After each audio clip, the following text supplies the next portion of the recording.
Assalamualaikum warahmatullahi wabarakatuh. Perkenalkan, saya Susniati, calon guru penggerak Angkatan 7, asal dari SMP IT Bina Insan Cemerlang, Bondowoso, Jawa Timur. Pada kesempatan ini, saya akan memaparkan demonstrasi kontekstual tentang pemikiran filosofis Ki Hajar Dewantara tentang Merdeka Belajar, serta implementasinya di sekolah.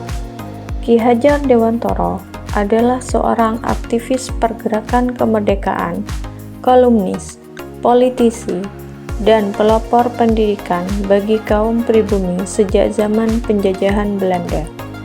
Kiprahnya dalam memajukan anak bangsa membuat hari lahirnya dijadikan sebagai Hari Pendidikan Nasional. Ki Hajar Dewantara menjelaskan bahwa tujuan pendidikan yaitu menuntun segala kodrat yang ada pada anak, agar mereka dapat mencapai keselamatan dan kebahagiaan yang setinggi-tingginya, baik sebagai manusia maupun sebagai anggota masyarakat. Ada 3 pokok dasar-dasar pemikiran Ki Hajar Dewantara. Yang pertama, menuntun anak mencapai kodrat. Pendidikan itu hanya suatu tuntunan di dalam hidup tumbuhnya anak-anak kita, yang artinya bahwa hidup tumbuhnya anak itu terletak di luar kecakapan atau kehendak kita sebagai kaum pendidik. Jadi, dalam proses menuntun, anak diberi kebebasan dalam belajar dan guru sebagai pamong untuk memberi tuntunan agar anak tidak kehilangan arah dan membahayakan dirinya. Jadi, kita sebagai pamong harus bisa memberi arahan agar anak-anak kita dapat menemukan kemerdekaan. Sebagai seorang pendidik, kita harus bisa menuntun kodrat anak, yaitu berkaitan dengan kodrat alam dan kodrat zaman. Kodrat alam berkaitan dengan sifat dan bentuk lingkungan di mana anak berada, sedangkan kodrat zaman berkaitan dengan isi dan irama. Pada kodrat alam, pendidik harus mampu mengenali kodrat alam anak agar mampu memberikan tuntunan yang sesuai dalam membentuk karakter anak dan menghasilkan pembelajaran merdeka dan menyenangkan. Pada kodrat zaman saat ini, kita sebagai pendidik harus bisa menerapkan keterampilan anak yang menekankan pada abad 21. Sebagai seorang pendidik, kita harus mampu mengembangkan keterampilan anak sesuai dengan perkembangan teknologi saat ini, yang tentunya tidak meninggalkan norma-norma dan nilai-nilai budaya yang berlaku di masyarakat.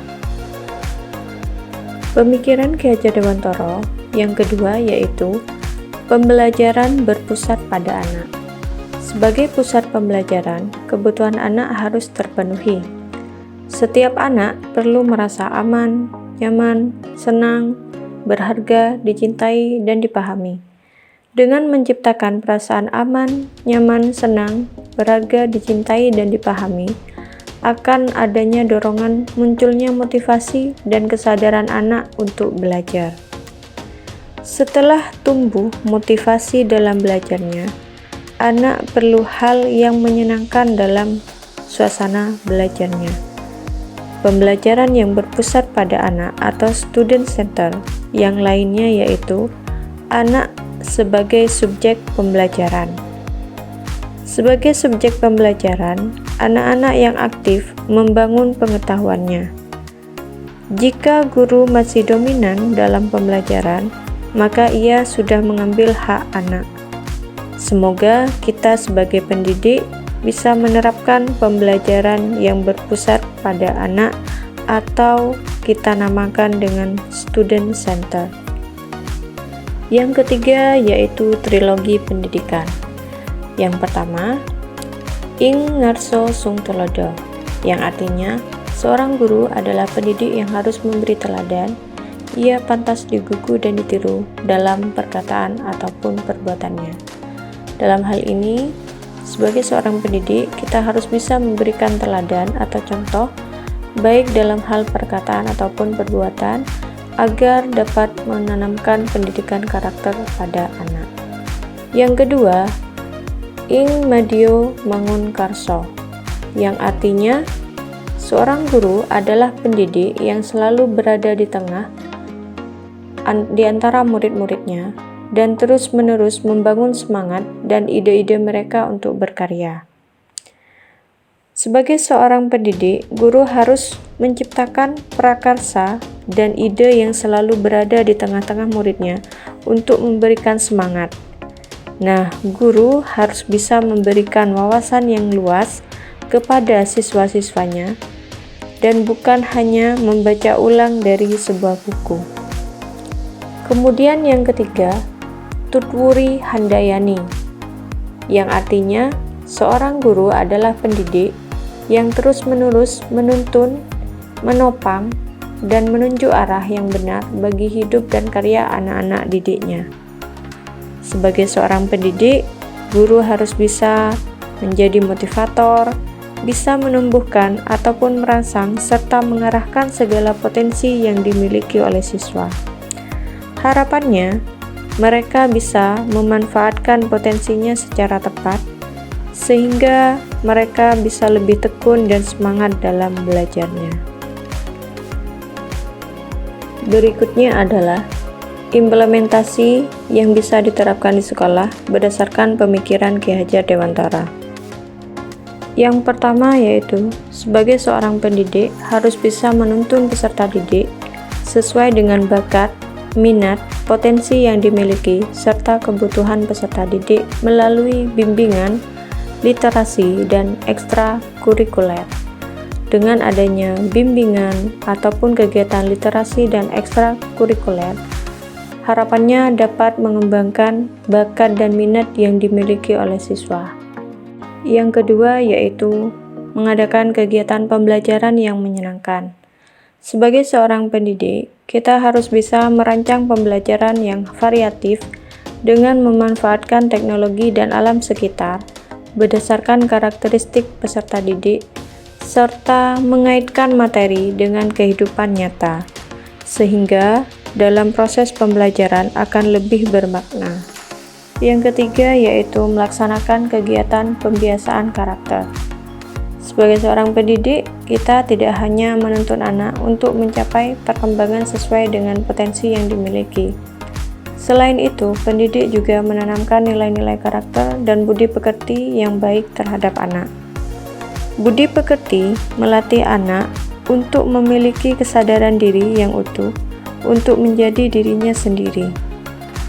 Melalui kegiatan pembiasaan karakter ini, diharapkan anak-anak mendapatkan keteladanan, tuntunan, dan pengajaran serta pengalaman yang nyata dalam menumbuhkan karakter bagi anak.